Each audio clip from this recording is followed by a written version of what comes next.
Всем привет! Вы на канале Планета Земля. И сегодня мы поговорим о бананах. Что мы знаем о них? Многие скажут, скорее всего, все. Желтые, вкусные, а иногда и не очень. Это как повезет. Растут, скорее всего, в Африке на пальмах и продаются в супермаркете круглый год. И поскользнуться можно на банановой кожуре, если под ноги не смотреть. А если кто на море, можно и прокатиться на нем. Вот, пожалуй, и все. А точно ли только в Африке растут бананы? И тем более на пальмах? Возможно, и не всегда желтые, кто-то видел и зеленые. Да и откуда они появились такие необычные по сравнению с другими фруктами? Да и фрукт ли это? Вопросов появляется тьма. Вот поэтому здесь и сейчас мы поговорим о них поподробнее. Поехали! Сразу определимся, бананы на пальмах не растут. Банановых пальм не существует в природе. Видео о пальмах есть на канале, и о банановых там ни слова. И банан не дерево и не кустарник. У банана нет ствола в привычном понимании. В нем нет ни капли древесины, ни коры, ни веток. Его ствол – это псевдостебель. Это просто очень плотно прижатые друг к другу основания листьев. Они настолько туго скручены, что вся эта конструкция выдерживает вес огромной грозди в 50-60 килограммов. И то, что мы видим, это гигантская трава. Причем одна из самых больших в мире. Часто говорят, что самая высокая трава – это бамбук. И это правда. Он может вымахать до 40 метров. Но бамбук схитрил. Его стебель со временем становится твердым и жестким, как дерево. Банан же – это самый честный гигант среди трав. Он остается мягким и сочным до самой верхушки. Рекордсмен среди них – гигантский горный банан, который может достигать 15 метров в высоту. Причем скорость роста банана является одной из самых высоких в растительном мире. В оптимальных тропических условиях растение способно увеличиваться на 10 сантиметров в сутки. Полный цикл от появления ростка до созревания плодов занимает до 15 месяцев. Процесс формирования растения происходит центробежно. Новые листовые пластины образуются в точке роста на вершине подземного корневища – ризомы. Каждый последующий лист растет внутри канала, образованного черешками предыдущих листьев. Он выходит из центра верхней части псевдостебля в свернутом виде и постепенно разворачивается. Поскольку у банана отсутствует древесина, устойчивость псевдостебля обеспечивается исключительно тургорным давлением. Клетки растения максимально насыщены влагой, что создает внутреннее напряжение, позволяющее конструкции сохранять вертикальное положение и выдерживать вес плодов. При дефиците воды давление падает, и растение теряет структурную целостность. Если растение перестает получать влагу, этот небоскреб просто обмякнет и сложится как пустой шланг. Цветонос выходит из центра розетки листьев и под тяжестью формирующейся грозди опускается вниз. Бутоны дикого банана раскрываются исключительно в сумерках или ночью, и эта особенность напрямую связана с биологией его основных опылителей – нектароядных летучих мышей. В отличие от большинства садовых растений, привлекающих насекомых яркими цветами и сладкими ароматами, цветок банана ориентирован на ночных рукокрылых. Он выделяет специфический резкий запах, напоминающий аромат перезревших плодов, которые летучие мыши способны уловить на большом расстоянии в густых зарослях. Летучие мыши зависают над соцветием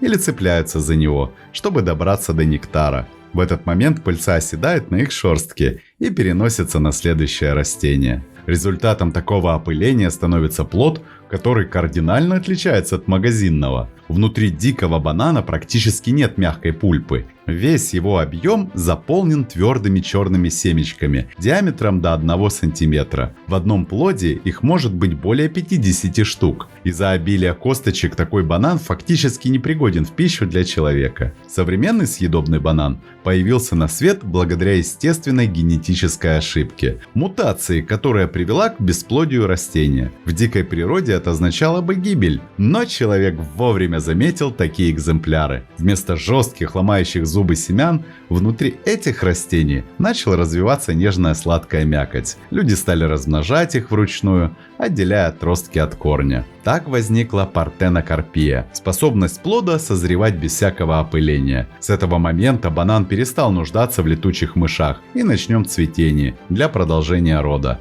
Он превратился в культурный клон. полностью зависимы от человека. Для размножения подземный стебель банана буквально рубят на кусочки, из каждого из которых вырастает генетически идентичный потомок. Всего за год растение достигает нескольких метров в высоту и переключает всю свою энергию на цветение. На самой верхушке появляется массивный стебель с крупным соцветием в окружении пурпурных предцветников. Один за другим они отпадают, обнажая ряды трубчатых женских цветов, расположенных слоями как юбочки. Именно из них образуются плоды, и опыление им не требуется. Одна цветоножка может нести сотни плодов, общий вес которых может превышать и 40 килограммов. Сначала миниатюрные бананы направлены вниз, но затем в игру вступает отрицательный геотропизм. Это биологическая реакция, заставляющая плоды расти против силы тяжести. Они начинают стремиться вверх, к солнечному свету, и именно из-за этого изгибаются, приобретая свою знаменитую форму полумесяца.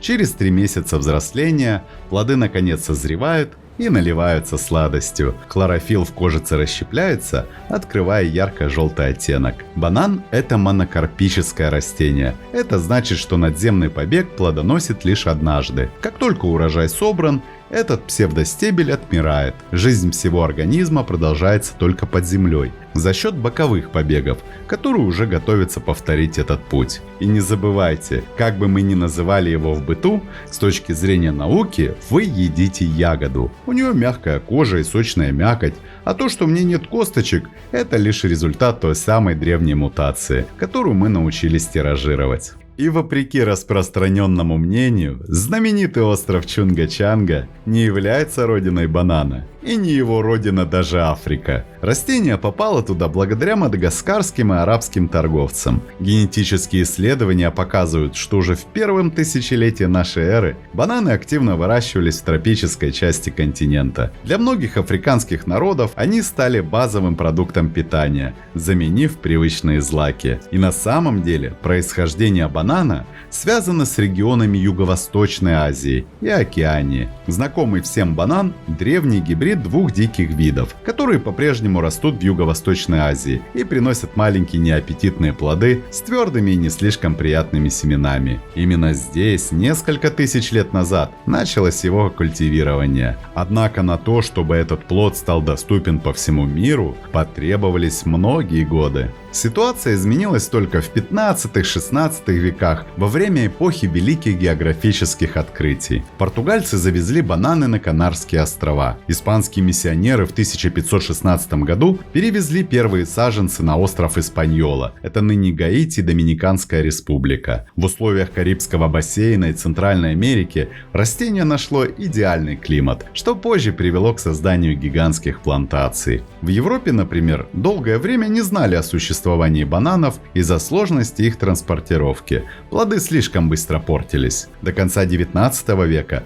банан оставался в Европе и США экзотической роскошью. Его продавали поштучно, иногда в обертке из фольги, а ели с помощью ножа и вилки. Все изменилось с появлением технологий охлаждения и пароходов. Спрос на бананы в США и Европе стал настолько велик, что торговые компании, такие, например, как United Fruit Company, фактически захватили власть в странах Центральной Америки. Они строили железные дороги, порты и почтовые службы, но взамен полностью контролировали правительство. Именно так возник термин «банановая республика» – страна с монокультурной экономикой, управляемая иностранными корпорациями. Весь мировой рынок в то время держался на одном сорте – Гросс Мишель. Он был крупнее современного банана, имел более плотную кожуру, что позволяло перевозить его навалом в трюмах, и обладал очень насыщенным ароматом. Именно этот аромат стал эталоном для первых банановых эссенций, которые до сих пор используются в производстве сладостей и жвачки. Но на данный момент этот сорт практически не используется в промышленных масштабах, и от него остался только запах.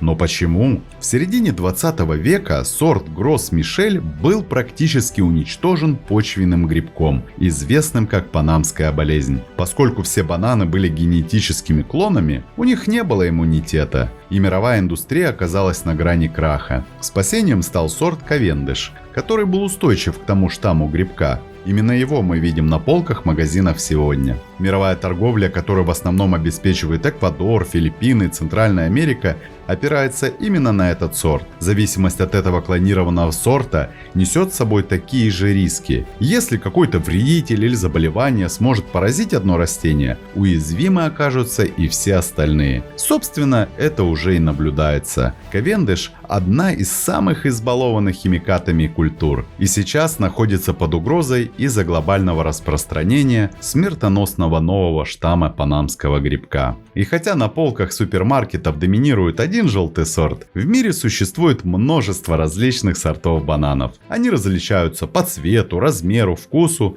и способу приготовления.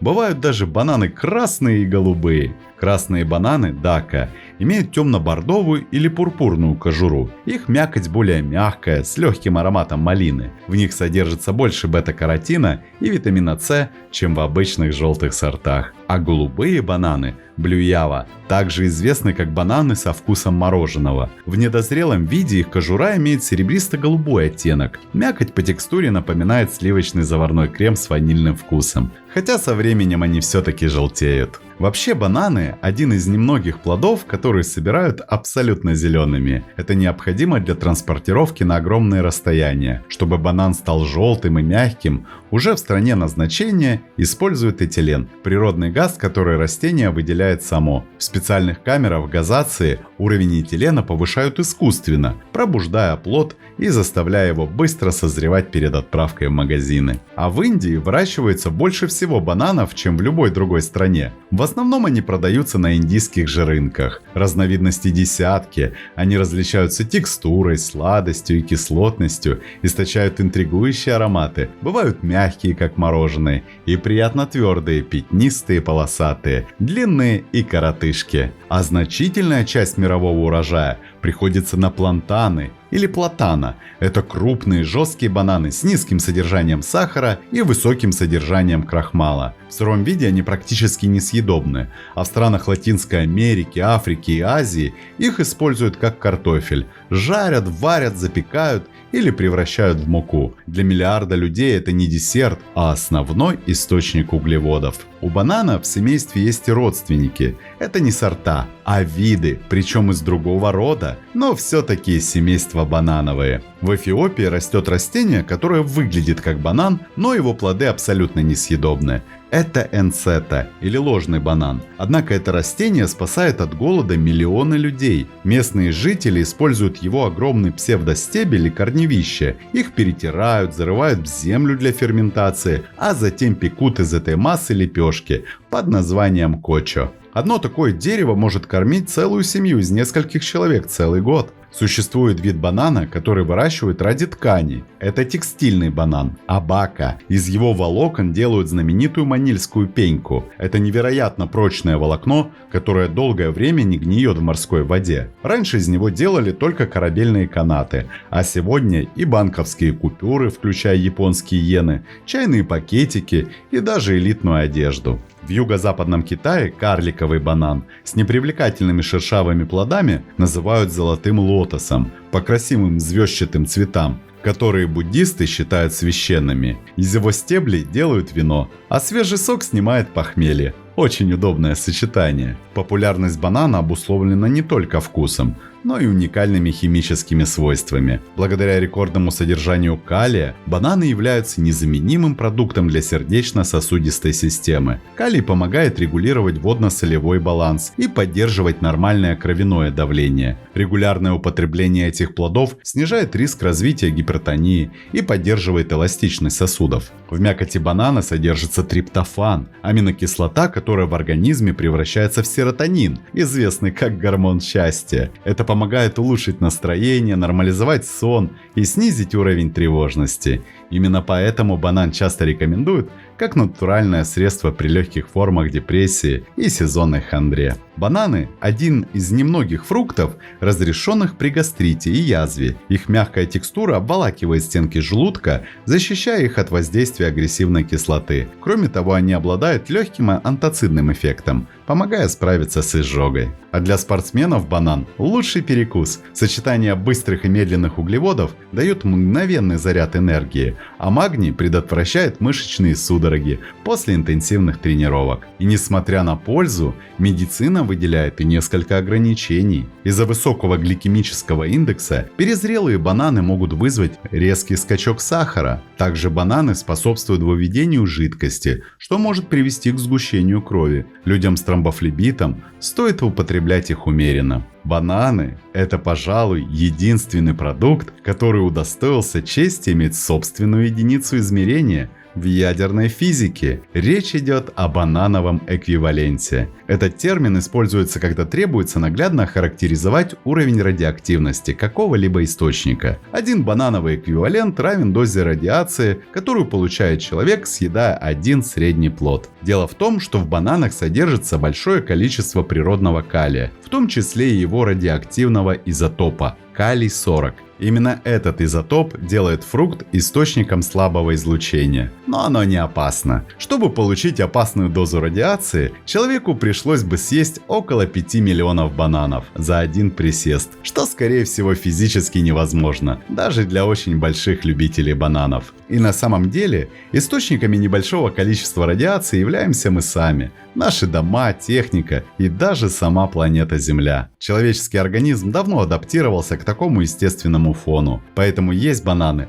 можно абсолютно без опаски, но не 5 миллионов штук. Оставьте, пожалуйста, немного знакомым. Помимо того, что банан едят в сыром виде, в зависимости от региона и сорта, этот плод подвергают самым разнообразным видам обработки, превращая его из десерта в полноценный обед. Его жарят. Для миллионов людей в Латинской Америке и Африке жареный банан – это то же самое, что для нас жареная картошка. Чаще всего используют плантаны. Их нарезают кружочками или длинными ломтиками и обжаривают в масле до золотистой корочки. Получаются либо мягкие сладковатые гарниры – мадурос, либо хрустящие подсоленные чипсы – тостонес, которые подаются к мясу, рису и бобам. Его парят и варят. В Уганде существует национальное блюдо матуки. Это зеленые бананы, которые готовят на пару или тушат в большой кастрюле, предварительно завернув банановые же листья. После долгого томления их разминают в пюре. По виду и консистенции это очень напоминает картофельное пюре, но с уникальным, едва уловимым терпким привкусом.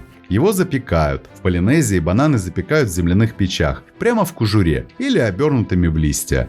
Под воздействием жара сахар внутри плода карамелизуется, превращая мякоть в подобие густого горячего крема. Его сушат. Сушеные бананы – один из самых старых способов хранения урожая. Плоды вялят целиком на солнце, пока они не становятся темными, тягучими и очень сладкими. Еще высушенные зеленые плоды перемалывают в порошок, из которых пекут оладьи, хлеб и делают загустители для соусов. А в некоторых культурах высушенную измельченную кожуру используют для бережного отбеливания зубов. Измельченная кожура банана способна очищать воду от тяжелых металлов, таких как свинец и медь. Это дешевый и эффективный способ фильтрации в регионах, где нет дорогих очистных систем. В Африке измельченные стебли банана смешивают с глиной для укрепления кирпичей при строительстве хижин. Еще из бананов делают банановый кетчуп. На Филиппинах это стандарт. В свое время из-за нехватки томатов люди научились делать соус из бананового пюре, уксуса и специй. Его красят в красный цвет, и он довольно-таки популярен. В других местах делают бананы фламбе, обжаривая этот продукт в масле с темнейшим коричневым сахаром, щедрой порцией рома и ложкой сливок, чтобы потушить пламя. Это, безусловно, взрослое кондитерское изделие, способное побаловать ребенка, который есть в каждом из нас. А кто любит напитки покрепче, тому в Восточную Африку. В Уганде и Руанде банановое пиво и вино – традиционные напитки. Плоды разминают ногами, смешивают с водой и мукой из сорга и оставляют бродить. Листья бананы обладают антисептическими свойствами. Их часто используют как природный пластырь или стерильную повязку для охлаждения кожи после ожогов. А еще листья банана Это лучшая в мире одноразовая тарелка. В странах Азии и Латинской Америки эта природная упаковка веками заменяет пластик и керамику. Плотная структура и естественное восковое покрытие позволяет листу выдерживать высокую температуру, не пропуская влагу. При запекании или приготовлении рыбы на пару лист выполняет функцию герметичной оболочки. Он удерживает все соки внутри, одновременно делясь с блюдом легким травянистым ароматом. И оказывается, банан не так прост, как кажется. Он прошел долгий путь от диких джунглей Азии, где его опыляли летучие мыши, до статуса самого популярного фрукта. Ой, простите, ягоды в мире. Мы увидели, как он может заменять посуду, одевать людей и даже влиять на политику целых стран. Но важно помнить и о цене этого удобства. Самый большой недостаток банана, как индустриального продукта, это гибель лесов. Ради новых плантаций вырубаются тропические леса, что ведет к исчезновению редких видов растений и животных. И теперь в следующий раз, когда вы увидите этот знакомый желтый плод в супермаркете, вы будете знать, какая сложная и противоречивая история скрыта под его кожурой. Да, дорогие друзья, и смотрите под ноги, да не попадется вам банановая кожура. Смотрим, слушаем, записываем, подписываемся. Не забываем ставить лайки и делиться этим видео с друзьями. Это очень помогает продвижению. С вами канал Планета Земля.